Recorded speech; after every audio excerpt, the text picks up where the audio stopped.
Bonjour à toi, très heureuse de te retrouver dans ce nouvel épisode du podcast M par Christine. Christine, c'est moi. Pourquoi podcast M par Christine? Parce que je te parle de mes prises de conscience, de tout ce que j'aime, de tout ce que je vois aller. Bref, on a un bel échange ensemble.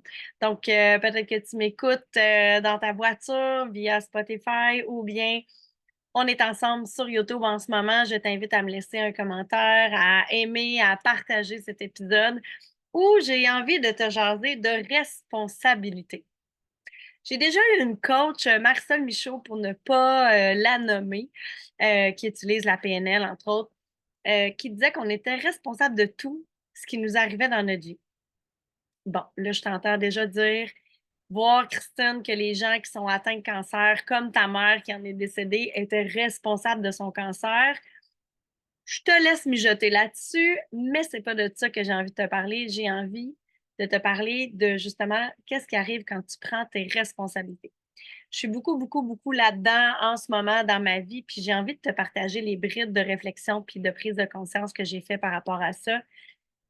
Ma propre responsabilité, je le vois comme étant, je suis responsable de mon bonheur. Je suis responsable de ma propre vie. Je suis responsable de mes actions et des conséquences qui viennent avec ça, ou des avantages, hein, parce que des fois, quand on prend une décision, ça ne veut pas dire qu'il y a toujours une conséquence à ça. Mais je dois dire que je suis assez en accord avec le fait qu'on est responsable de nous-mêmes. Et on est responsable de nos décisions et ne pas prendre de décision, ne pas faire de choix, c'est aussi une responsabilité. On peut faire plusieurs choix, on peut vivre avec plusieurs, je vais dire, dommages ou avantages collatéraux. Je pense que l'important demeure dans la réaction qu'on a et avoir des outils pour nos réactions. Je suis beaucoup là-dedans parce que avec ma coach actuellement, Jessica Nicole, pour ne pas la nommer, on parle de la blessure de l'injustice, on parle d'une ascension vers un niveau, un autre niveau de conscience et tout et tout. Et quand on prend ce genre de décision-là, quand on décide d'investir dans notre développement personnel ou dans une formation professionnelle, peu importe, ça vient avec plein, plein, plein de choses. Dans mon cas à moi, c'est venu avec des prises de conscience de me dire, je suis quand même quelqu'un d'assez responsable. Je suis quelqu'un qui va euh, mettre beaucoup de temps à prendre ses décisions, mais une fois que c'est pris, c'est pris. Et j'avais une discussion avec mon grand garçon Émile il n'y a pas si longtemps. Émile qui va avoir 23 ans, qui a toujours été ultra mature émotionnellement pour son âge.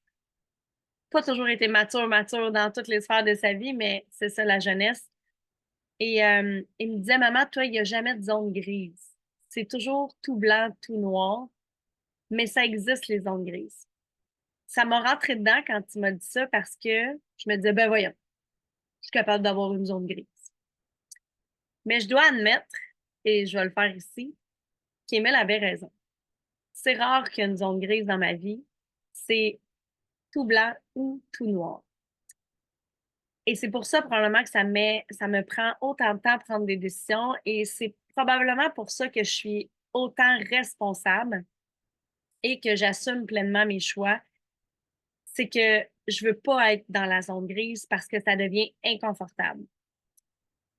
Quand je prends une décision que j'aille du côté blanc ou du côté noir, c'est décidé, c'est fait, c'est là, c'est acquis. Et je deviens responsable de mes choix, je deviens responsable de ce que j'assume par rapport à cette décision-là. Mais quand on est dans une zone grise, c'est qu'on accepte d'aller plus loin dans notre réflexion. C'est qu'on accepte d'aller creuser encore plus ou d'aller voir ce qui se cache sous la surface de l'eau quand on voit un iceberg arriver, pour reprendre l'exemple de Jessica. Donc, ça m'a rentré dedans parce que j'avais pas fait cette prise de conscience-là dans ma vie. Et quand tu apprends quelque chose, tu ne peux pas désapprendre quelque chose. Donc, de comprendre que je n'ai pas de zone grise a eu un impact dans toutes les sphères de ma vie dernièrement. J'avais le goût de partager ça avec toi parce que peut-être que toi, tu en as une zone grise puis que ça va très bien. Puis au contraire, peut-être que tu aimerais ça ne pas en avoir puis avoir juste du blanc ou du noir dans ta vie. Mais force est d'admettre que des zones grises, il y en a. Des zones tampons, il y en a. Des pistes de réflexion, il y en a. Et de devoir aller jouer plus loin, d'aller creuser sur mais pourquoi je pensais que j'en avais une et que j'en avais pas de zone grise, ça m'a amené à réaliser que je suis responsable, mais que d'imposer mes limites, c'est pas toujours facile. Au contraire, c'est très difficile pour moi. Donc, je vais prendre une décision, mais ça ne veut pas dire que ça va être la meilleure décision pour moi. Dans ma zone grise où je ne veux pas aller, c'est que je suis constamment en recherche d'harmonie. Je veux éviter les conflits, autant intérieurs qu'extérieurs. Et en prenant des décisions, en tombant dans la zone noire ou dans la zone blanche, j'y vais pas visiter cet endroit-là. Je vais pas visiter quand je m'assume et que je mets mon pied à terre pour dire ça, c'est ma limite. J'y vais pas. Je croyais que oui, mais j'étais complètement biaisée par justement le fait que je n'ai pas de zone grise. Et ça, c'est mon grand garçon, 22 ans, qui a fait réaliser ça à la maman de bientôt 46 que je suis. Et tout ça a parti, évidemment, d'une source de conflit et du fait que je recherchais absolument l'harmonie et que je voulais donc bien pas rester dans la zone grise. Mais c'est Émile qui m'a enseigné que lui, à ce moment-là, il était dans sa zone grise.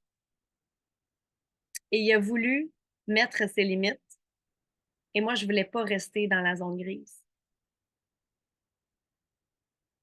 J'ai joué à la maman avec lui, ce que je serais toujours un peu. Mais j'ai pas été capable, moi, de rester dans la zone grise. Comme quoi, nos enfants vont toujours être nos miroirs à certains moments de notre vie. Ils vont toujours nous apprendre quelque chose. C'est que dernièrement, suite au coaching de Jessica, que j'ai réalisé que c'est ce que une des plus belles choses qu'Émile est venu m'enseigner, étant mon aîné, étant mon premier enfant. Et je trouve ça fascinant. Fascinant de voir à quel point quand on tombe à l'écoute, quand on prend le pas de recul et donc quand on est dans une zone grise, on fait de merveilleuses prises de conscience.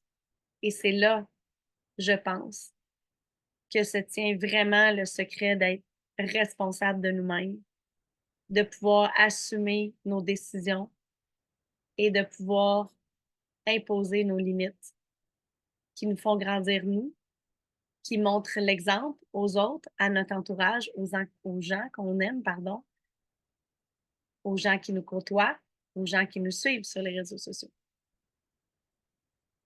C'est ce que j'avais le goût de partager avec toi aujourd'hui.